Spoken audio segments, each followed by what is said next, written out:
네, 우리 구주 예수 그리스도로부터 오는 은혜와 평강이 우리 사랑하는 모든 성도님들 가정과 직장과 학교와 또한 사업과 또한 사역 위에 함께 하시기를 주님의 이름으로 간절히 축원드립니다. 그리고 2026년 이제 비로소 내일 모레면 이제 음력 1월 1일이잖아요. 음력 진짜 2026년도에 우리 하나님 앞에 신실한 자들로 바로 서길 소원합니다.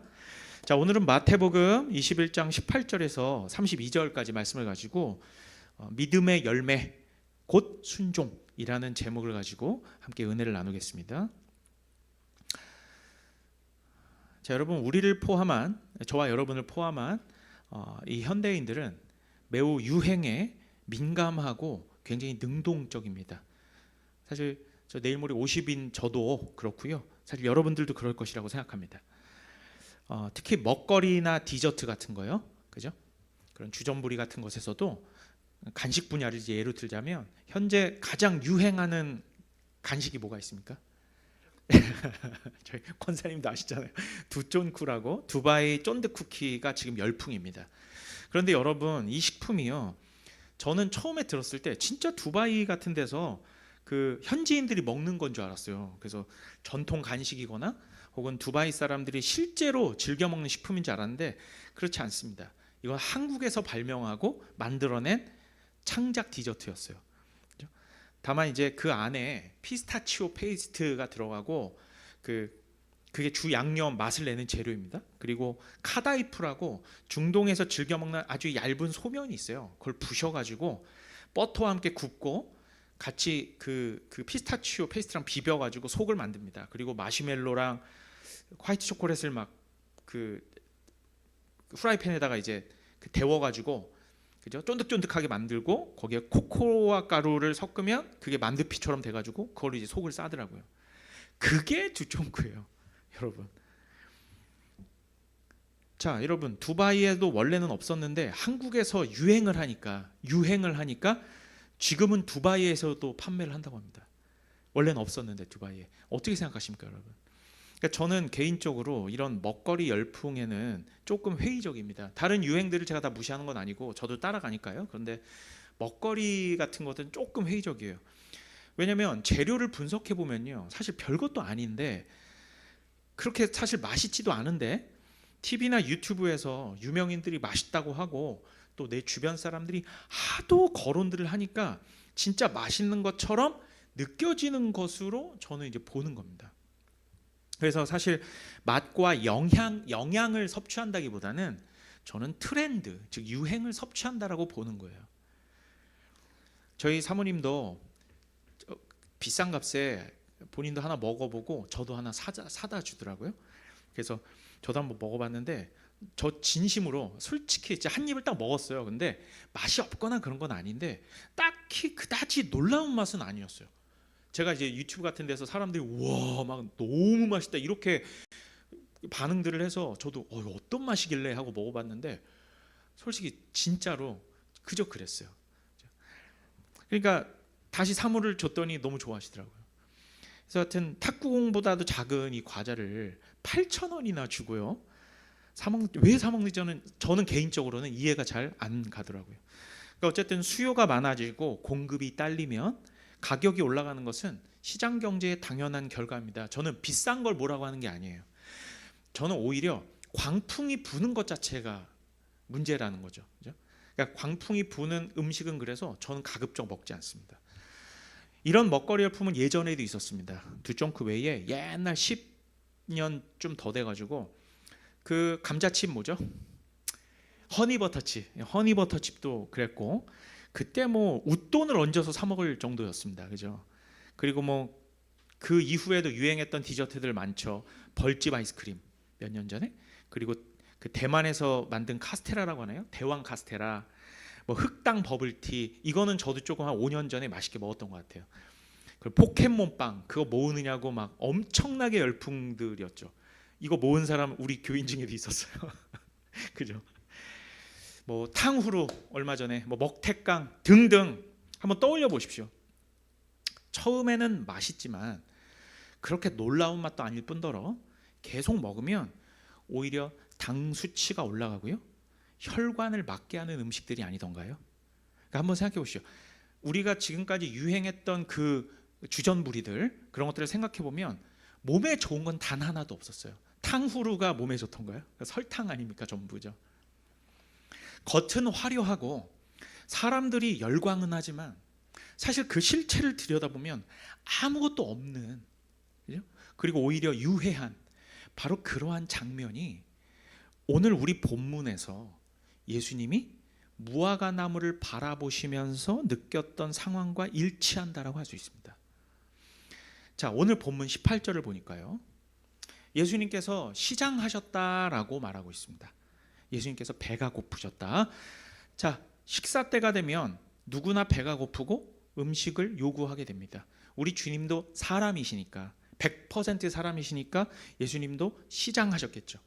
그죠? 그래서 식사 때가 되면 당연히 배가 고픈 겁니다. 하지만 이 말씀이 의미하는 것은 그냥 예수님이 시장했다가 아니에요. 이게 무슨 의미냐면, 배가 고프셨다라는 데 초점이 있는 게 아니라, 배가 고프면 뭘 찾게 돼 있죠? 음식물을 찾게 돼 있죠. 예수님께서 요구를 하신다라는 거예요. 그래서 뭐에게 요구를 하십니까? 무화과 나무에게 가서 뭘 요구하시는 거예요? 열매를 요구하시는 거예요. 즉 하나님께서 당신의 백성들에게 무언가를 요구하실 때가 되었다라는 거예요. 그런 차원에서 시장하시더라라고 말하는 겁니다. 그리고 그 상징이 바로 예수님께서 무화과 나무의 열매를 요구하시는 그러한 상황인 거예요. 그리고 이제 무화과 나무를 살펴보십니다. 하지만 그 나무에는 잎사귀만 무성할 뿐 어떠한 열매도 없었습니다. 자, 여러분, 잎이 무성한데 열매가 없다. 이거는요 되게 이상한 겁니다. 그러니까 DNA상 어떤 과실수에 속하는 나무들은 반드시 잎사귀가 많다라는 것은 열매가 많을 확률이 높은 게 맞아요. 왜 그러냐면 식물들의 생장에 있어서 잎의 기능이 있습니다. 잎이 뭘 하냐면 빛과 이산화탄소와 물을 가지고 광합성을 일으킵니다. 빛이 이렇게 내리쬐면은 거기서 광합성을 만들어내서 거기에서 양분을 만들어내요. 즉 탄수화물, 포도당과 산소를 만들어내는 겁니다. 그러니까 광합성을 하면 산소가 많잖아요. 산에. 그러니까 산소가 많은 거예요. 이파리에서 광합성을 하니까. 그러면은 그 탄수화물, 그죠? 그 포도당은 어디로 갑니까? 꽃으로 가는 거예요. 꽃으로 가가지고 원래는 꽃이 피었다가 꽃잎이 떨어지고 씨방이라고 하죠. 그죠? 씨방이 비대해져서 그게 이제 그 앞으로 씨 땅에 떨어졌을 때 씨가 먹고 자랄 그런 양분을 만들어내는 거거든요. 그죠? 그러니까 잎이 존재하는 이유는 뭐예요? 과실을 맺기 위함이에요. 그죠? 그런데 열매가 없다라는 것은 잎사귀가 그 기능을 전혀 하지 못했다라는 것을 의미하는 겁니다. 심지어 잎이 무성했다라고까지 말씀하고 있어요. 당연히 무화과가 맺혀졌다라는 거예요. 맺혀졌었어야 되는 거예요. 근데 아무런 열매가 없습니다. 그것은 잎이 아무 쓸모가 없다라는 거죠. 기능을 하지 못하는 과실수는 그 존재의 가치가 없어지는 것입니다. 그것은 마치 짠맛을 잃은 소금과도 같죠. 소금이 원래 역할이 부패를 방지하고 짠맛을 내는 거잖아요. 그런데 그 기능을 하지 못해. 그럼 어떻게 되는지 한번 보겠습니다. 마태복음 5장 13절입니다. 함께 읽습니다. 시작. 너희는 세상의 소금이니 소금이 만일 그 맛을 잃으면 무엇으로 짜게 하리요? 후에는 아무 쓸모 없어 다만 밖에 버려져 사람에게 밟힐 뿐이니라. 여기서는 버려진다라는 데 의미가 있는 거예요. 쓸모가 없으면 버려지는 거예요. 이와 같이 오늘 본문에서 무화과 나무는 예수님의 저주를 받고 완전히 말라버리게 됩니다. 땔감으로나 쓰이게 되는 거예요. 음식이 잠깐의 혀를 즐겁게 할 뿐, 그죠? 탕후루 계속 섭취해 보십시오. 입으로는 즐겁고 맛있죠. 계속 먹어보세요. 어떻게 됐습니까? 우리 몸이 당뇨에 걸립니다. 거의 99% 당뇨에 걸려요. 그렇게 사람의 몸을 해치게 되면 그건 실제적으로 음식으로서의 기능을 하는 거예요, 못하는 거예요? 그건 못하는 거예요. 그건 독이 되는 것입니다. 그러므로 버려져야 되는 거죠. 여러분, 성경 대부분의 비유에서 이 무화과 나무는 이스라엘을 상징했습니다. 이스라엘은 아브라함부터 시작되는 하나님의 택함받은 민족이죠. 그리고 이들에게는 하나님의 약속이 있었습니다. 아브라함 때부터. 그리고 이들은 사명이 있었죠. 어떤 사명입니까? 하나님의 율법을 순종하고 거룩한 백성으로 살아가며 제사장 나라가 되어야 할 사명이 있었던 거예요. 그것이 무화과 나무로서의 열매라는 거예요. 물론 잎사귀도 풍성했습니다. 열매를 맺을 만한 조건들이죠. 조건이 풍성했어요. 왜요? 성전이 있었습니다. 그죠?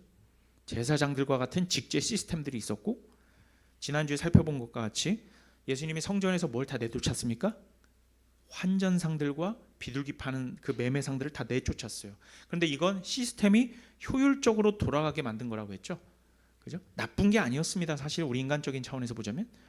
그렇게 잎사귀들이에요. 다 조건들이란 말입니다. 그리고 율법을 가르칠 바리새인과 서기관들도 있었어요. 조건들이 풍성했어요. 잎사귀가 무성한 것입니다. 하지만 뭐가 없습니까? 열매가 없는 겁니다. 자, 우리는 다시 지난주 설교를 한번 돌아가 봐서 예수님께서 처음에 새끼 나귀를 타고 출발하셨던 그 동네의 이름이 뭔지 기억하십니까? 벳바게였죠. 벳바게. 이 벳바게의 이름의 뜻을 제가 설명드렸어요. 혹시 기억나십니까? 설익은 무화과의 집이란 뜻이에요. 베트는 집, 파게는 설익은 무화과, 풋사과 이런 뜻이란 말입니다. 풋 무화과의 뜻이에요. 이게 뭘 의미하는 거냐면 예루살렘에 올라가시기 전에 설익은 무화과로 시작했다는 건 예수님께서 뭘 기대하셨다는 거예요? 설익은 무화과라도 기대하셨다는 거예요. 내가 너희가 풍성하게 맺힌 그런 무화과가 아니어도 좋다. 너희에게 설익은 무화과라도 발견되었으면 좋겠다라는 의미에서 벳바게에서 출발하셨다라고 보는 거예요. 비록 알레고리카라는 해석이긴 하지만 여러분. 그런데 살펴보니까 예루살렘에 올라가서 보니 실상은 아예 무화과가 없었던 것입니다.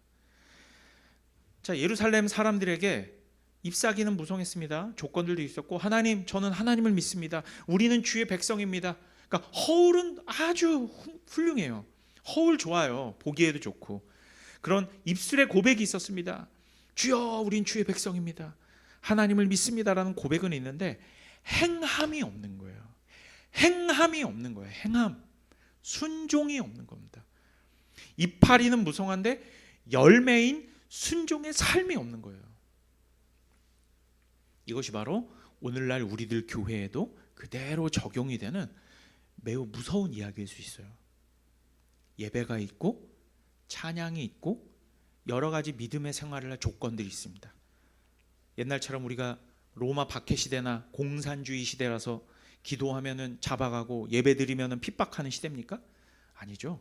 너무나 조건이 좋습니다. 길바닥에 엎드려져서 기도한다고 누가 잡아가지 않아요.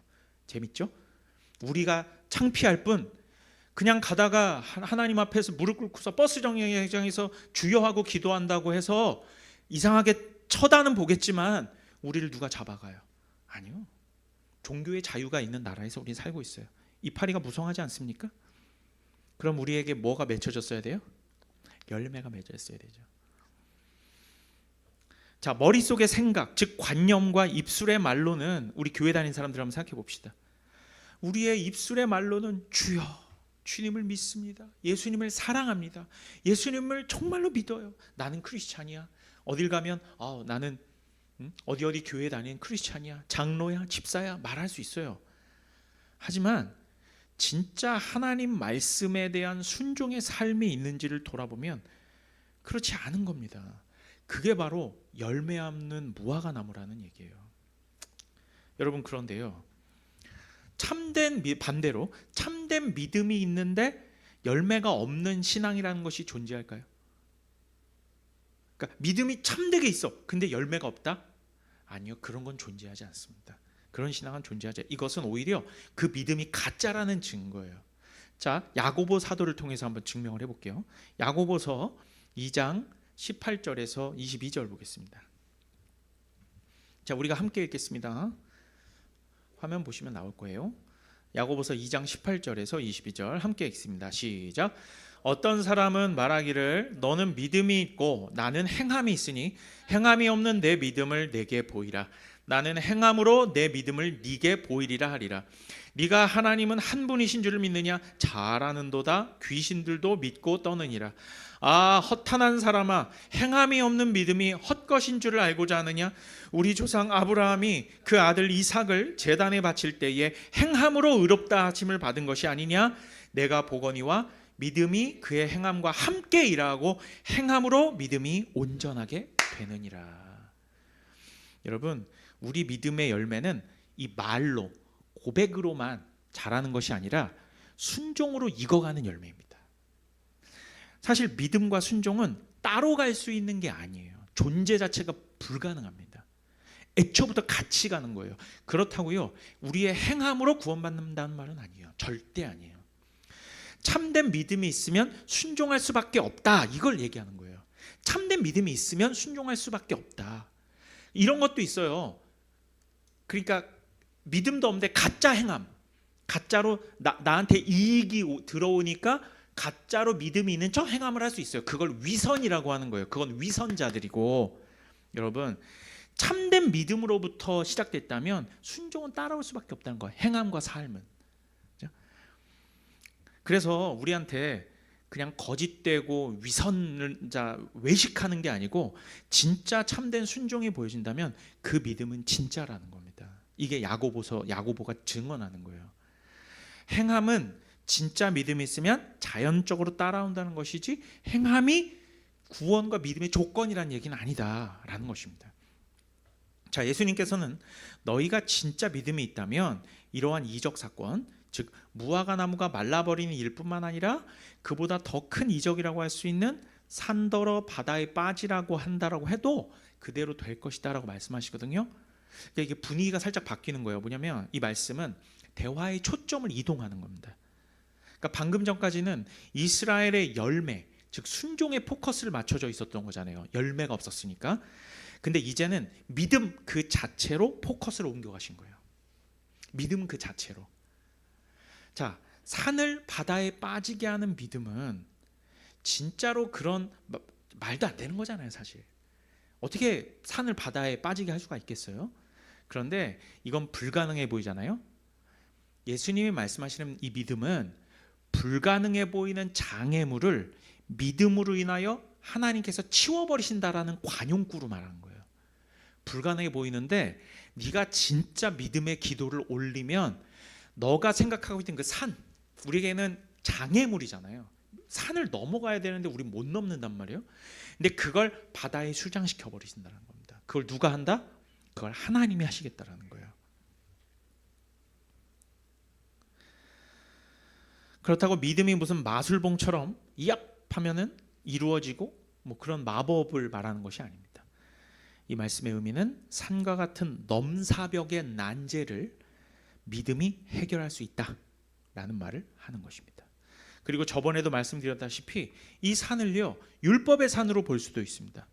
왜냐하면 예수님께서 이제 조금 있다가 실제로 십자가에서 율법을 완성하심으로써 율법의 산을 바다에 수장시키셨잖아요.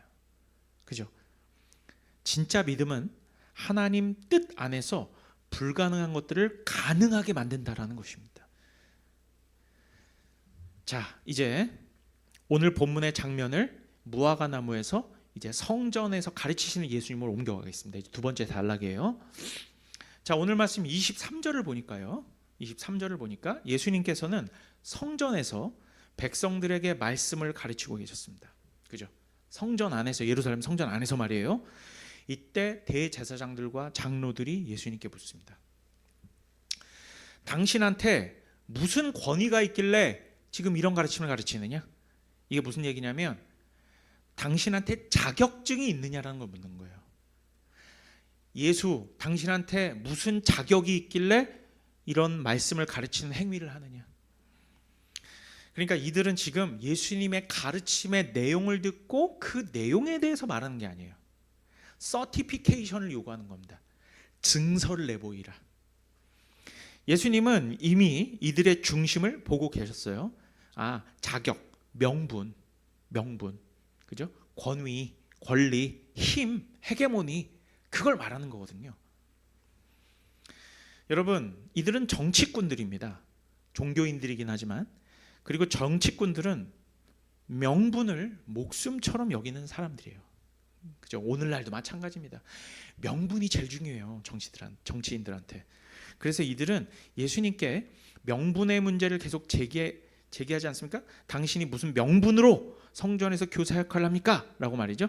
예수님은 이제 솔로몬과 같은 지혜자이시기 때문에 역시 똑같은 명분의 문제를 가지고 이들에게 질문하십니다. 그게 뭐냐면 세례 요한의 그 세례가 하늘로부터냐 사람으로부터냐, 그러니까 세례 요한이 주었던 그 세례의 자격을 이제 논하기 시작한 거예요. 예수님께서는 이들의 정치적 셈법을 아시고 이들이 대답할 수 없는 질문을 하신 겁니다. 진짜로 대답할 수가 없는 질문이었어요. 왜 그러냐면 세례 요한은 이미 죽었습니다, 여러분. 그죠? 죽었지만 예루살렘 안에 세례 요한을 따르는 사람들이 꽤 많이 있었어요. 세례 요한을 엘리야와 같은 선지자로 여기고 있었거든요. 심지어 예수님의 제자들 중에서요, 안드레와 요한은 예수님을 따르기 전에 세례 요한의 제자였습니다. 그리고 세례 요한이 헤로디아에 의해서 죽임을 당하잖아요. 헤롯한테. 하지만 명성은 여전했습니다. 심지어 그 세례자 요한이 예수님께 세례를 베풀고 바로 이가 내가 그렇게 준비했던 바로 그분이다라는 것까지 오픈했어요. 그죠? 자, 따라서 대중들을 두려워했던 대제사장들과 장로들은 세례 요한의 사역이 하나님께서 권위를 부여하신 명분 있는 사역이다라고 말할 수도 없고, 그리고 아니라고도 할 수 없는 거예요. 왜냐하면 많은 다수가 이 세례 요한을 추종하기 때문에. 정치인들은 뭘 따라다닙니까? 포퓰리즘을 따라다니잖아요. 포퓰리즘. 그죠? 그러니까 세례 요한을 적대시했을 경우에는 대중들의 미움을 받게 되고, 세례 요한을 찬성하잖아요. 그럼 어떤 문제가 발생하냐면 결국 세례 요한이 가리켰던 게 누구였어요? 예수님이었잖아요. 그게 드러나 버리잖아요. 자기가 지금 꼽을 주려고 했던 그 예수님을 지지하고 내가 준비한, 나는 이 내 뒤에 오시는 분의 오시는 길을 평탄케 하는 양탄자에 불과하다라고 얘기했기 때문에 결국은 자기가 예수님을 따라야 하는 사면초가에 빠지게 되는 거예요. 외통수에 걸리게 되는 것입니다. 그래서 이들의 모호한 대답은 그냥 모르쇠로 일관하는 것입니다. 나는 모르겠다. 뻔뻔한 거죠. 예나 지금이나 정치 권력에 빠진 종교인들이 뻔뻔한 것은 매 한 가지입니다. 이들에게 있어서는요, 진리가 무엇인지 혹은 예수님이 진짜 메시아이신지 아닌지는 중요한 것이 아닙니다. 이들에게 있어 중요한 것은 자신들의 기득권과 재물만 지키면 되는 거예요. 이게 이들의 존재 목적이었습니다. 왜냐하면 이들은 열매 없이 잎사귀로만 살아가는 사람들이니까요. 알맹이는 없고 껍데기만 있는 삶입니다. 경건의 능력은 없고 경건의 모양만 있는 거예요. 그런데 이들이 처음부터 이러지는 않았습니다. 처음부터 불순종하지는 않았어요. 아론의 계보를 잇는 레위지파 제사장들은 처음에는 순종하는 듯 보였습니다. 네가 순종하겠느냐라고 하나님이 물으셨을 때 이들은 예, 순종하겠습니다. 우리가 그렇게 하겠습니다라고 얘기했다니까요. 신명기에서도 그랬고 이후에 많은 선지서들 중에서도 그렇게 대답을 했어요. 이스라엘 사람들이. 에스겔서만 한번 볼게요. 에스겔 33장 31절입니다. 자, 이 말씀도 우리가 함께 읽겠습니다. 에스겔 33장 31절 함께 읽겠습니다. 시작. 백성이 모이는 것 같이 네게 나오며 내 백성처럼 네 앞에 앉아서 내 말을 들으나 그대로 행하지 아니하니 이는 그 입으로는 사랑을 나타내어도 마음으로는 이익을 따름이라. 여러분, 에스겔이 이 말을 했던 때가 언제냐면 에스겔이 언제적 선지자냐면 포로기로 끌려간 이후의 선지자예요. 포로기로 끌려간 이후의 선지자인데도 아직 정신을 못 차린 거예요. 여러분, 자, 이렇게 에스겔 선지자의 말을 듣고 백성들이 입으로는 하나님을 사랑한다고 말을 합니다. 입으로는 하나님을 사랑해요 라고 말을 해요. 하지만 마음속으로는 뭘 계산한다고요? 자기 이익을 계산한다고요. 구약 시대에도 있었어요. 반대로 자 이제 오늘로 오면 오늘 우리 본문을 보자고요. 우리 본문을 보면요.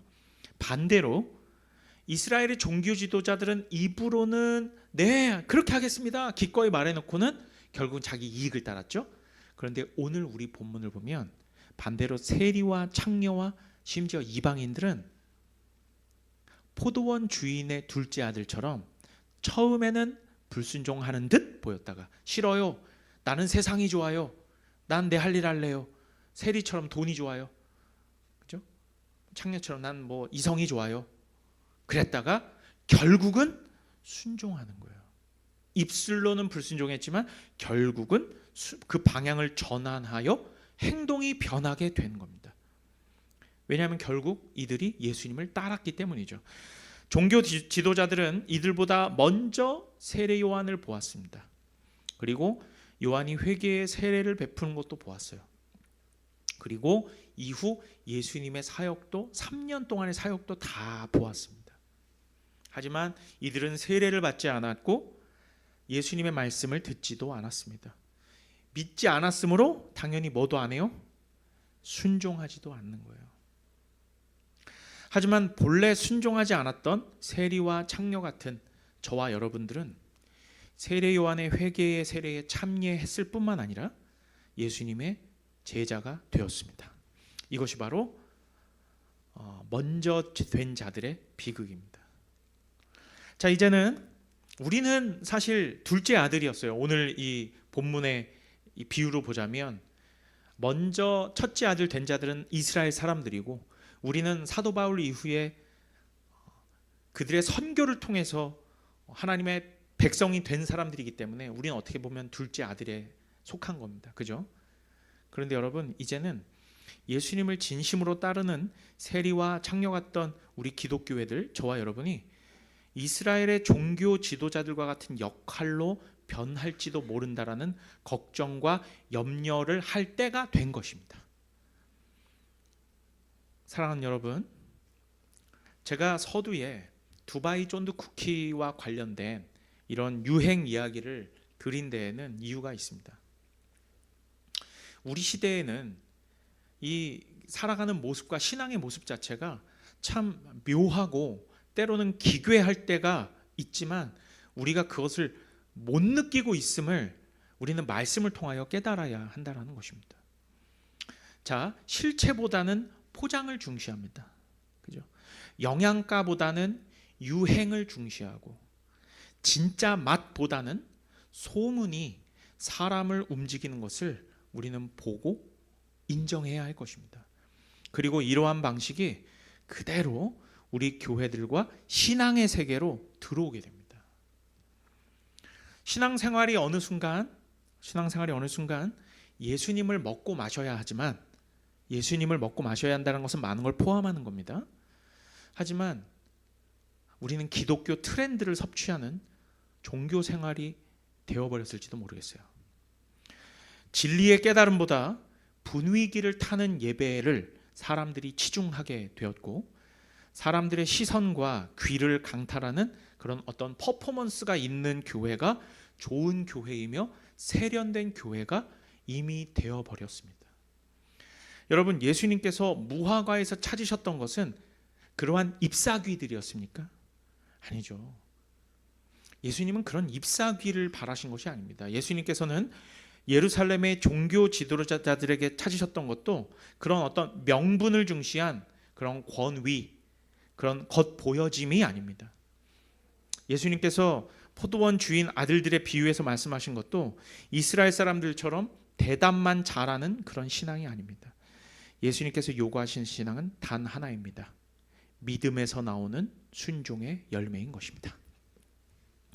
여러분 믿음은 관념에서 끝나지 않고 입술의 고백에서 멈추지 않습니다. 믿음은 결국 우리의 발걸음을 내디뎌야 하는 것입니다.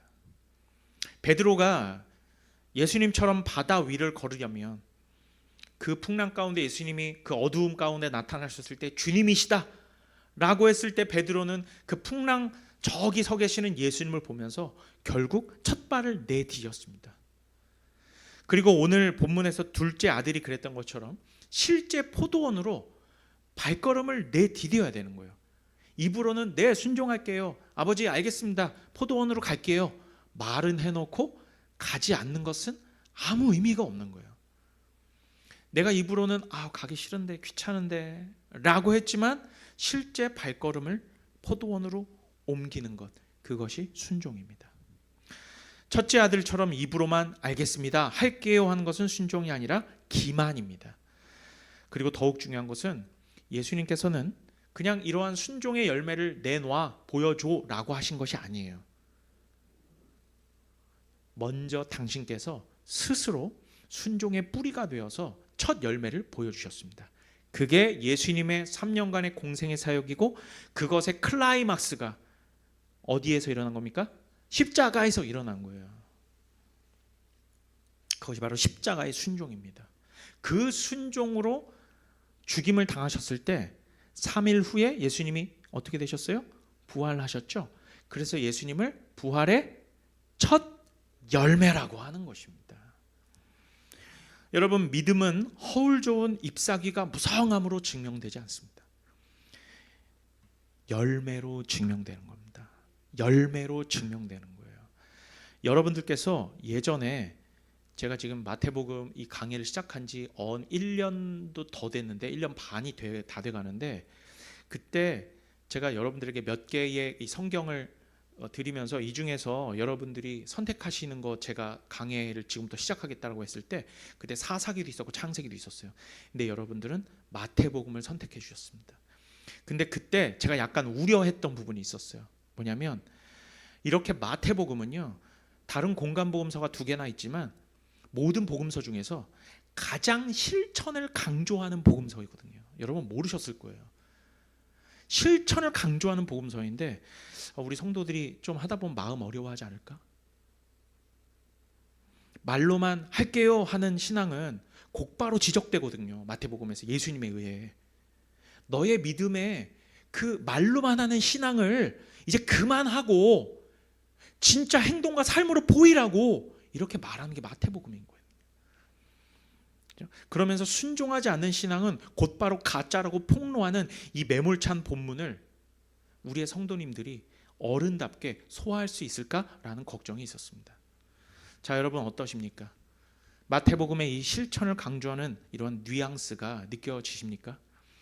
성경 읽기는요, 해야지가 아니라 실제로 해야 되는 것이고, 기도 또한 내가 언젠가 기도해야지, 기도 생활 해야지가 아니라 실제로 해야 하며, 이 죄는 언젠가 끊어야지, 그만해야지, 이 담배 언젠가 끊어야지가 아니라 실제로 끊어야 하는 것입니다. 주님께 언젠가 나아가야지가 아니라 지금 당장 주님께 돌아가야 하는 것이에요. 여러분, 행하지 않는 데에 핑계는 없습니다. 핑계는 없습니다. 그냥 순종하면 됩니다. 내가 순종하면 그 이후는 주님이 알아서 하시는 거예요. 여러분, 그 법칙을 꼭 이해하십시오. 그리고 이것이 바로 저와 여러분의 이야기입니다. 우리는 차라리 입으로는 아니요, 별로예요, 별로 하고 싶지 않아요 라고 하지만 결국 실제로 순종했던 둘째 아들이 되기를 원합니다. 순종만이 우리의 믿음이 참이라는 것을 증명하는 열매입니다. 자, 여러분, 이 시작되는 이 설 연휴 이제 가족들과 귀한 시간 보내시고요, 이제 좋은 음식 많이 드시고 또한 가족들과 행복하고 귀한 시간 보내시되, 무엇보다 하나님을 향한 나의 믿음의 열매, 그 순종의 삶을 깊이 생각하고 이제는 정말 실천하는 그런 하나님의 백성들 되시기를, 주의 귀한 제자들 되시길 우리 주님의 이름으로